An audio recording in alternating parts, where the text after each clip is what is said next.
लोगों को इसी तरह से उठाया जा रहा है। ये खेल तमाशा बंद होना चाहिए। किसी शख्स के आप जो है उसको उठा कर उसको गायब कर दें, अगवा कर लें और उसके बाद जो है या तो उसकी लाश बरामद हो या फिर वो ऐसा लूला लंगड़ा है जिस तरह इमरान रियाज है, मफलूज होकर वो ज़हनी और जिस्मानी तौर पर मफलूज होकर सामने आए जो बोल भी ना सके, या फिर इस तरह हो कि वो जो है कभी तो कहे चिल्ला काट रहा था, चिल्ला बड़ा सख्त था, और कभी कहे मैं सुकून लेने के लिए चला गया था, और कभी कहे मेरा ज़मीर जाग उठा था। बस कर दो। पाकिस्तान की सारे 25 करोड़ अवाम जानते हैं उनके साथ क्या हो रहा है। कोई सोसाइटी तरक्की नहीं कर सकती जब तक उसे आज़ादी गुफ्तार नहीं होगी, आज़ादी उसको एसोसिएशन की नहीं होगी, सियासी जमातों की नहीं होगी, वोट देने का हक नहीं होगा।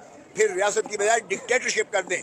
ये एक पार्टी कह रही है आज, पीपल्स पार्टी, कि ये पता नहीं क्या है, ये मार्शल लॉ है कि मार्शल लॉ की तरह का है या कौन सी ये नया डिस्पेंसेशन है जो इस वक्त मुल्क उसमें उसके ताबे जो है गवर्न किया जा रहा है। तो इस मुल्क को इस वक्त जो है सरजमीन बेआईन बनाया जा रहा है और तकरीबन बनाया जा चुका है। इसीलिए हम सुप्रीम कोर्ट से ये नालिश कर रहे हैं। और फिर ये कमीशन जो 11 साल से बनाई हुई है, अरबों रुपया टैक्स पेयर का इस पर लगा है। एक पूरा सेक्रेटेरिएट बना हुआ है जिसमें एक पूरी जो है एक ब्रिगेड मुलाजमत की बैठी हुई है, एजेंसीज की भी बैठी हुई है। जरा बता दो दें कितने लोग बरामद किए हैं। ये अभी आपके सामने माएँ बहनें बाप बूढ़े बेटे ये जो है अभी यहाँ खड़े होकर हमसे विनती कर रहे थे, रो रो के सदा कर रहे थे कि हमारे प्यारों को जो है कम से कम लाश ही दे दें या बता दो दें जिंदा है ये मर गया है। तो इस कश्मकश के आलम में, इस कस्मपुरसी के आलम में, इस स्पेल के आलम में, इस खौफ के आलम में इस कौम को निकालने के लिए ये चौधरी एतजाज़ हसन का बहुत बड़ा मैं समझता हूँ कारनामा है।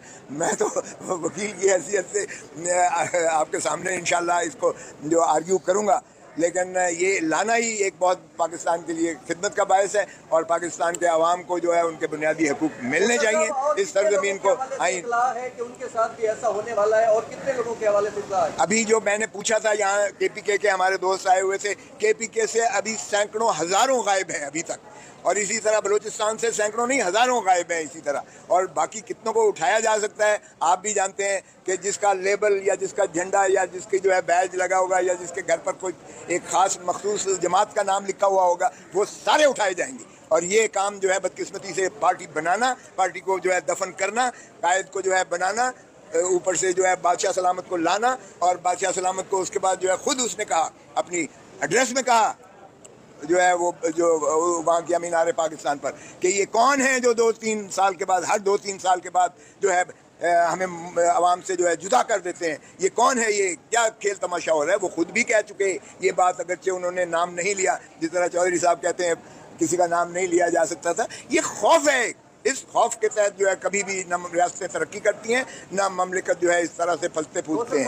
पाकिस्तान जब से बना है बलूचिस्तान के हज़ारों लाखों लोग गायब हुए थे। आज क्यों आपको याद आया है, आप लोगों की माशाल्लाह इतनी उम्रें हो गई हैं कि अब आपको ख्याल आया है कि यार इसके खिलाफ भी आवाज़ उठानी चाहिए, या पंजाब में आग लगी है तो फिर आप जो है वो इस पर इकदाम उठाने की? यही तो मैंने कहा है कि बलूचिस्तान वाले कहते हैं हमारे साथ तो सदियों से हो रहा है, आप पर अब बीती है तो आपको अब जो है पता होश आया है कि क्या हो रहा है और किस तरह से इंसानियत की तजलील की जा रही है और किस तरह से उनके प्यारे जो है परेशान होते हैं। आप ठीक कह रहे हैं, लेकिन हमने जब हमारी हुकूमत थी हमने जो है बलोचों से माफ़ी भी मांगी थी बाकायदा सदर में, और हमने आगाज़ हकूक़ बलूचिस्तान का एक पूरी पॉलिसी भी दी थी। मैं अटॉर्नी जनरल था, मैंने खुद जो है उस वक्त बरतानिया के जो है अटॉर्नी जनरल, वो औरत फीमेल थी, उसको मैंने खुद फ़ोन किया था कि हम इनके मरहम ज़ख्मों पर जो है मरहम रखना चाहते हैं, इसलिए फ़लाँ जो आपने पकड़े हुए हैं, जो पकड़वाए गए हैं, मुशर्रफ ने पकड़वाए हैं, वो हमारी नज़र में वो दार वतन नहीं है, उनको मुखलसी दी जाए ताकि हमारा जो है बलोचों के साथ ये उनको बाकायदा इज़्ज़त और वक़ार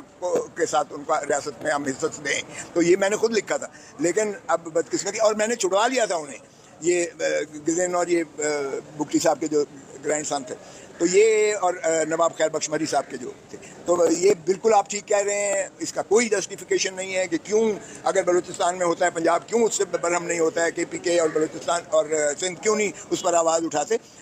इसी तरह मैं कह रहा हूँ, कल जो हमने परसों जो केस जीता है मिलिट्री कोर्ट वाला, ये इन सारी सियासी जमातों को शुक्र अदा करना चाहिए। आज PTI के लोग अंदर हुए, कल PMLN के होंगे, परसों जो है PPP के होंगे। अगर ये रवायत रखी जाती तो फिर मिलिट्री कोर्ट में इन सारों का ही ट्रायल एक एक करके हो रहा होता।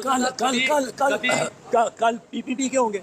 परसों पीए बैठा। अच्छा, तरतीब जरा थोड़ी सी ठीक कर दी है चौधरी साहब कभी ने। पीपल्स पार्टी गद्दार है, कभी नून लीग गद्दार है, कभी भुट्टो गद्दार है, कभी नवाज गद्दार है, कभी इमरान गद्दार है। आखिर असल गद्दार कौन है? देखें, हम तो कहते हैं कि खुदा रहा किसी को गद्दार गद्दार कहना बंद करो। ये जब से पाकिस्तान बना है, कभी हम देखते हैं इस्लाम खतरे में है, कुफ्र के फतवे लगते हैं, कभी हम देखते हैं ये पाकिस्तान का दुश्मन है, तो पाकिस्तान के जो है दुश्मन की आड़ में आप पकड़ के उठाते हो।